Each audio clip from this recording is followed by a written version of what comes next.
Jai Baba. I'm Nargis. How long have you been with Baba? I met Baba in 1926 when I was 4 years old. I still remember exactly how Baba looked. Could you tell us a little bit about the room that we're in right now? Yes, Baba came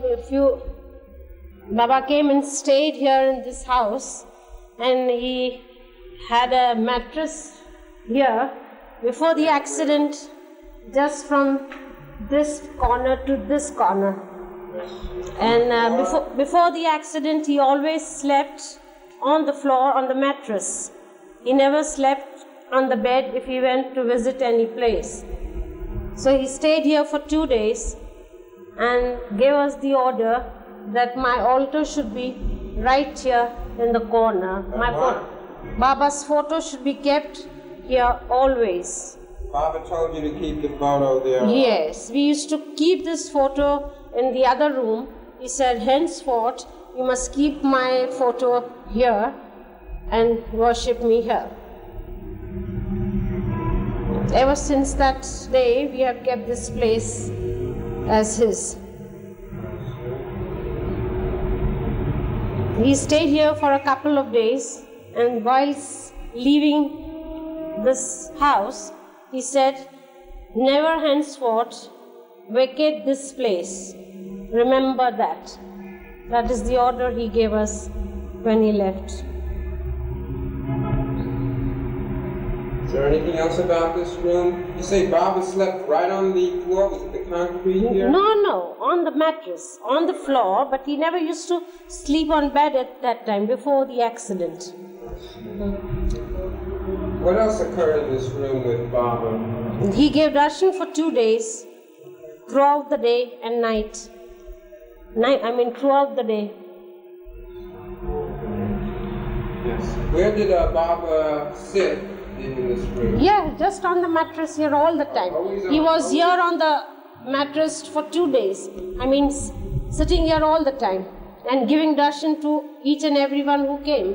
That time darshan were never restricted. Anybody can come and anybody can come and take the darshan. He was never in seclusion at that time. Could you tell us a little bit about your own experiences with Baba?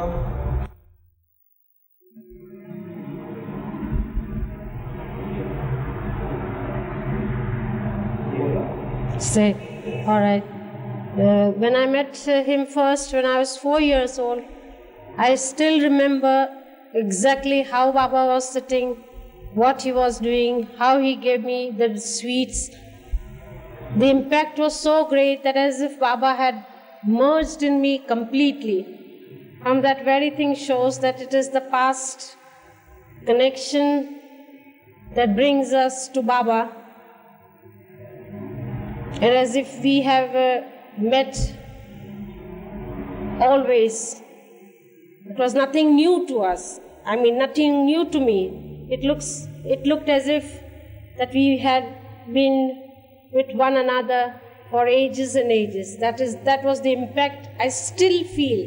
Now I'm 49, but that moment is still with me and as clear as anything.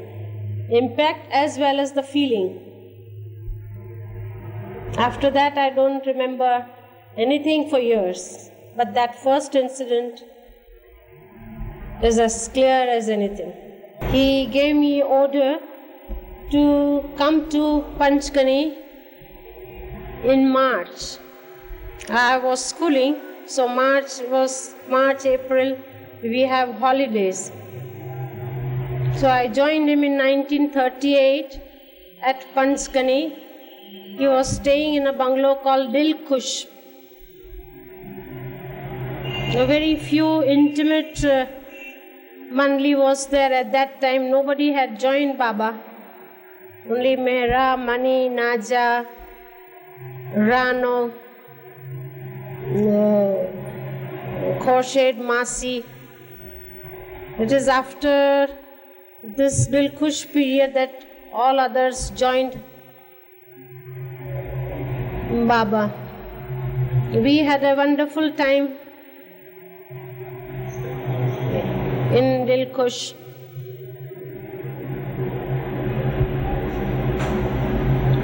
Baba was in a very happy mood at that time. We used to play even dumb charades, and he used to act in it. And all together, the time was really wonderful. Though he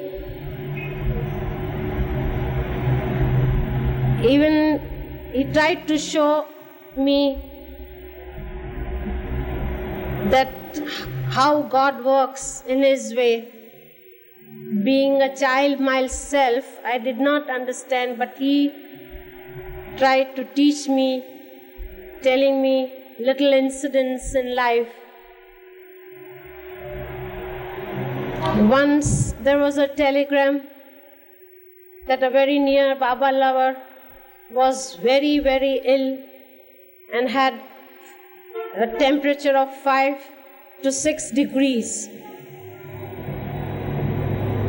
The same night,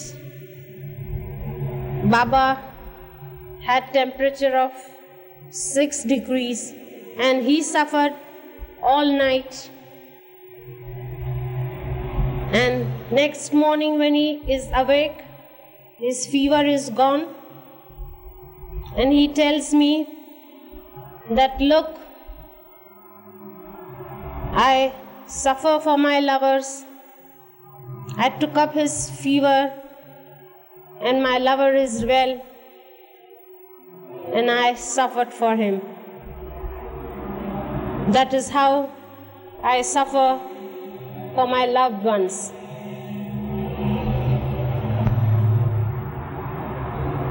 I was only 14, but slowly I came to realize how Baba takes up our suffering for us.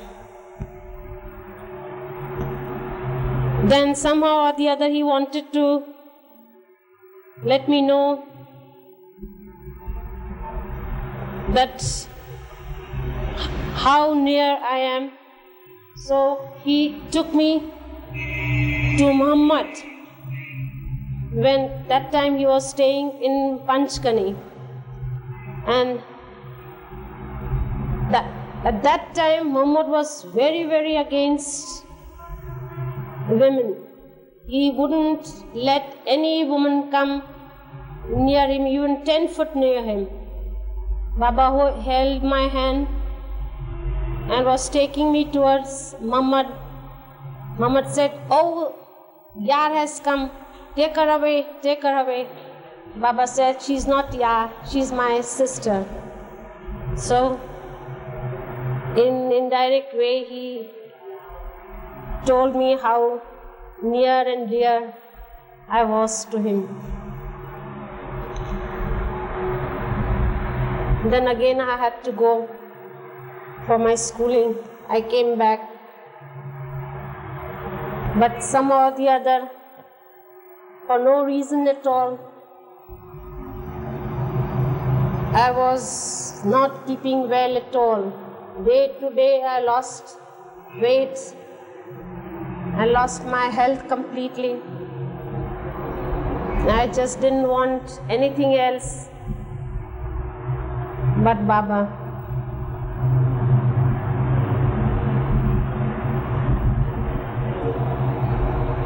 I used to come and go more often to Baba than stay here.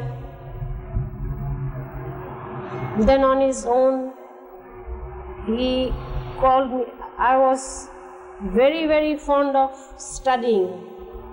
I wanted to study very much. I had brains to learn.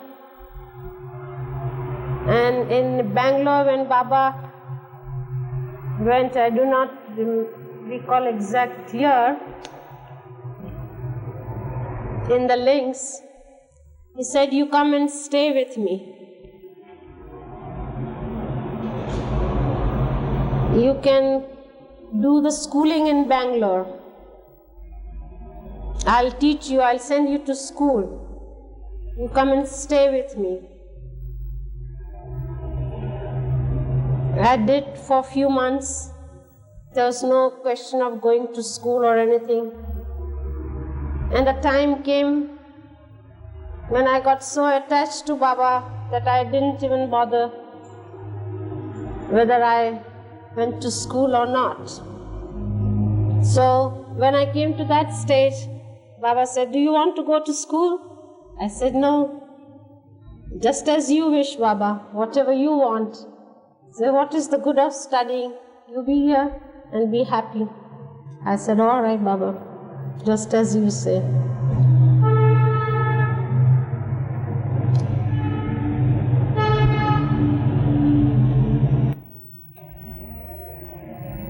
I was not keeping very good health, but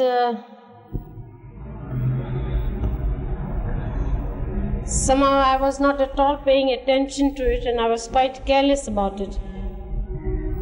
So one day I just tried to shift something, and at that very moment Baba came,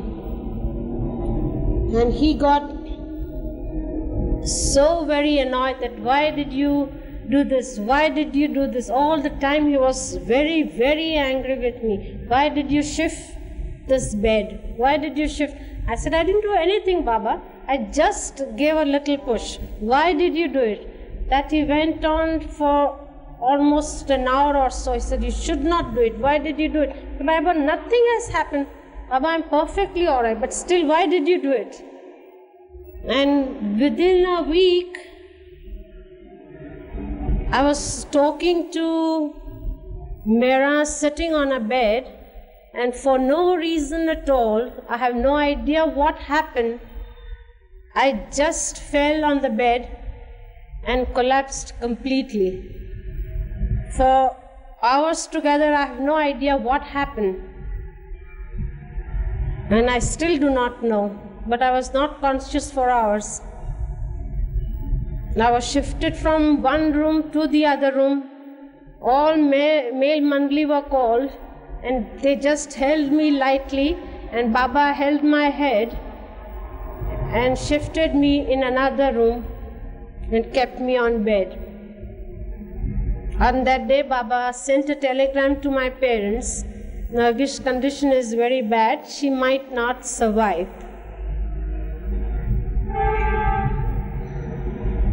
Then I realized the meaning of Baba's scold, getting angry with me for just shifting a bed effortlessly. That is how Baba makes us understand in every step of life.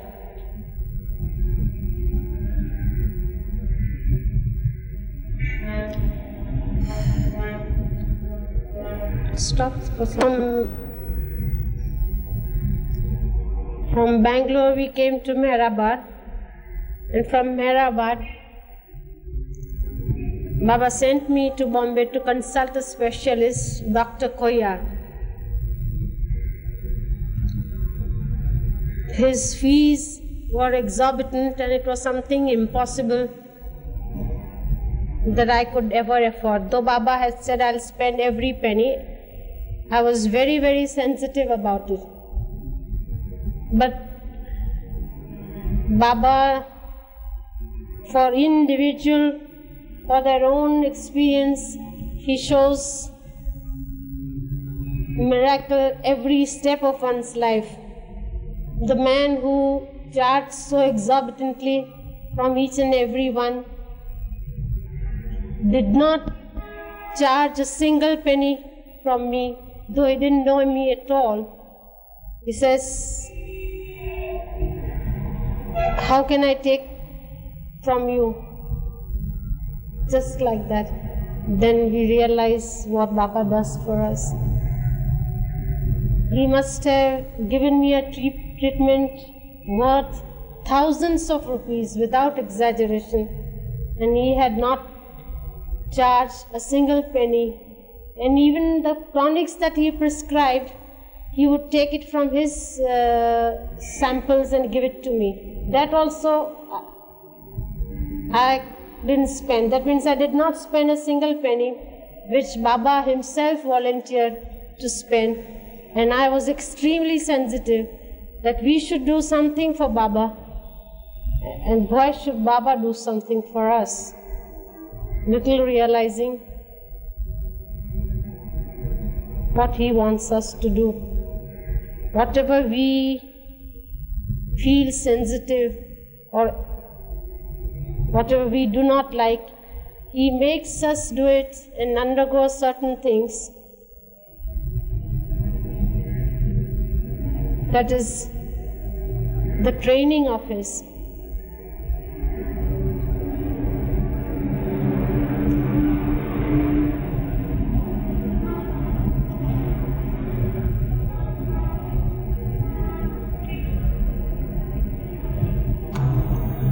Mind you, that doctor had never seen me in his life, and one has never heard of such an incident that he does not charge. Everybody said he's too greedy for money.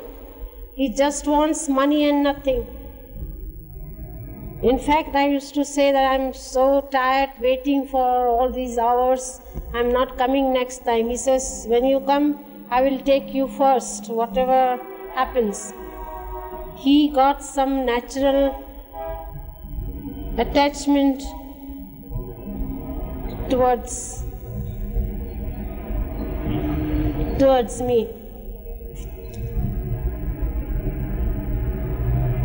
Baba, if Baba wants to do something, how he does it in his own way, that was a real good lesson to me. That do what he says and don't think of anything. All the time my prayer was to Baba, let me do something for you. I asked nothing from you. But in fact, in all my life, he gave me everything. And I feel that I could hardly do anything for him.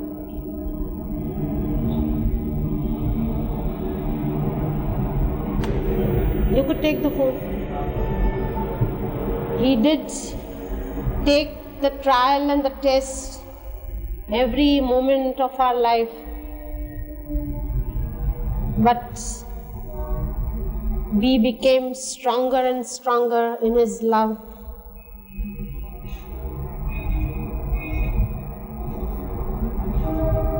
The time had come after years of suffering. Baba made us, even it was only between Baba and oneself. And he explained to us everything. We found the meaning of everything clearly, what he meant by giving certain orders. Every step we thought of, there is sure to be an answer from Baba.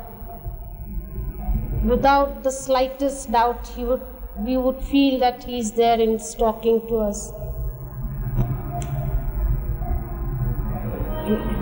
There has been no other life for us but Baba. We would get up for Baba, go to bed for Baba, wear the best sari when Baba is there. Whatever the only central focal of my life was, now I will do this for Baba. Now when I go to Baba, I shall wear this. When I have this, when I will go to Baba, I will do this. Even if I stayed here, I would just think of the time when I would meet him and do things. Stop. Sure. Even today, it is the same thing. Baba told us all the time, life is illusion. He made us realize that it is illusion. But we didn't know. We did think that it is an illusion. But actually I didn't feel the illusion. The moment Baba dropped his body, that very moment I felt the whole thing is illusion and Baba is the only real thing in life. Actually, it is like seeing a picture now. The whole world and everything around me is 100% felt as an illusion. No attachment whatsoever, but just love. 100% love for Baba and for the lovers of Baba also. Absolute, complete detachment from everything. Okay, so I had lost my mother and my sisters had already married, and Papa had a wish that I should get married too. So in order to please him, Baba said that I should get married. Somehow I could not get attached to anyone. And the moment I thought of getting married, I felt very upset. Still he went on. Baba, whenever he saw me, he said, "Come on, hurry up. When are you getting married?" I said, "Baba, I still haven't found anyone for whom I would wish to get married, to whom I would get married." One day we were having lunch together, Baba, women Mandali, and I was called in Bombay. It was Easter Sunday. He said, "Come on, hurry up. When are you getting married? I want children from you." I just kept quiet. And I thought all the more now, since Baba wants it, I must try my best. Still, I just couldn't put my... he said, "Why don't you hurry up?" I said, "Baba, I can't put my heart into anything."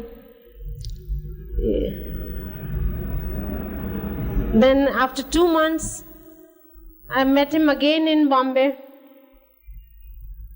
Baba says, "What is the result? What have you done?" There was no one there. Baba, myself, and some other person. I said, I don't feel like it, and I just can't do anything about it. Then Baba smiled at me and said, "Now may I tell you something? Don't make your happy life unhappy by getting married." He does take our test all the time, encouraging us. He wants us to know exactly how much we want to be His. He makes us go through trial, which is such a difficult one, because He Himself said it, that hurry up, I want children of yours. And then I wanted to put my heart into it, but I just couldn't. And then when He knew that I've gone through His test, He said these words, and I was most happy and contented and at peace after that. And I am still very, very happy in His love all the time, peaceful and absolute inner contentment in life. Only Baba and myself. You were telling me when I was here last that you were able to sit in your house for long periods of time and not feel alone or anything like that. It's really surprising that I have a complete peace in my house, and more so when I'm completely alone. Sometimes I actually crave that I should be alone in the house. The moment I'm alone, I feel Baba's physical presence besides me so strongly that I just feel very, very happy. And from that, I realize that if you leave everything and just think of Baba all the time, He's there with you. Heart must be completely empty just for Him and nothing and no one else. You said also that like you could be in the house for days and, yes. And not even mind yes. at all. Not one bit. No difference at all. I'm very, very happy and I never feel lonely and I have no fear in my heart. So many times Baba has asked me, you don't feel afraid of anything? I said, why should I, Baba? You're with me all the time. Why should I feel afraid? I do not know what fear is because you're with me all the time. This is very good. It's number of times he has asked me that. And not any time I feel fear, slightest fear in my heart. My daddy was vegetarian from the age of 22 till the day he died at the age of 85. But once we were called at my sister's place to have lunch with Baba. And there was, all the food was of nothing but meat, fish. So we were all wondering what my daddy would eat. And I told him, don't utter a single word. I told Daddy, don't utter a single word. Whatever Baba gives, you just eat without saying anything. And he said, all right, I shall do that. Baba gave him plate full of meat and fish, more than he can ever eat. About 3 times more the quantity that he ever ate. And he finished everything. And after he finished, Baba asked him, you don't eat any fish and meat? Papa said, no, I don't. Then you ate everything now. It's good that you ate, because whatever I give, you must never say no to it. But henceforth, don't touch fish and meat. So Baba was very, very happy that without any question, he finished off the whole plate. That is an example of implicit obedience. In all my life, I've asked not a single thing in life from Baba, but to see Baba's happiness in his own way, giving him no suffering whatsoever. But instead, I saw nothing but him suffering all the time for us. It's too much to bear. The moment we heard that he has dropped his body, I just couldn't believe it first, of course, that it was just a rumor. But actually when I went and saw, there was only one thing that could keep me up, and that is, I knew for sure that Baba was relieved from his physical suffering. And that was the only thing that kept me up all my life. now after Baba dropped his body. And immediately at that very moment, what is reality and what is illusion was felt. Baba is all reality and everything else around us is illusion. Even today, the only thing that I want is, I'm here, I'm happy, but my concentration is all the time, when will I go to Baba's Samadhi? When will I be there? When will I be able to go there? When will I be able to? That is the only thought all the time with me.